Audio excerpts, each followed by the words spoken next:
Critical angle அப்படின்னா என்னன்னா, இப்போ நான் டென்சர் மீடியத்துலேருந்து லைட்டு ரேர் மீடியத்துக்குள்ளே போகும்போது அது நார்மலை விட்டு அவே ஃப்ரம் த நார்மல் விலகி போகும். அப்போ விலகி போகும்போது நான் என்ன பண்ணுறேன், ஆங்கிள் ஆஃப் இன்சிடென்ஸ் அதிகரிச்சுட்டே போகும்போது ஒரு கட்டத்தில் எனக்கு என்ன பண்ணுதுன்னா சர்ஃபேஸில் போக ஆரம்பிச்சிருது.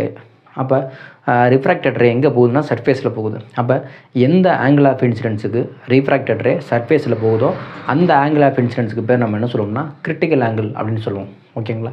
இப்போ நான் என்ன பண்ணுறேன்னா இன்னமும் கிரிட்டிக்கல் ஆங்கிள் அதிகரித்தேன் அப்படின்னா, இப்போ நம்ம ஃபார்முலா கூட போடலாம். என்ன பண்ணோம்னா sin r n2/n1 அப்படின்னு சொல்லுவோம். இதில் n2 அப்படிங்கிறது என்னென்னா நம்ம r அப்படின்னு சொல்லலாம்.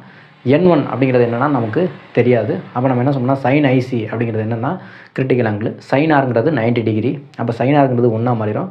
அப்போ sin IC 1/n அப்படிங்கிறது தான் கிரிட்டிக்கல் ஆங்கிளுக்கான ஃபார்முலா. இப்போது நான் என்ன பண்ணுறேன்னா இந்த ஐசியவே இன்னும் அதிகரிக்கிறேன். அதாவது என்னென்னு சொல்ல போனோம்னா ஐசிங்கிறது கான்ஸ்டன்ட் வேல்யூ மாதிரி. நான் அந்த ஐசியவே என்ன பண்ணுறேன் அப்படின்னா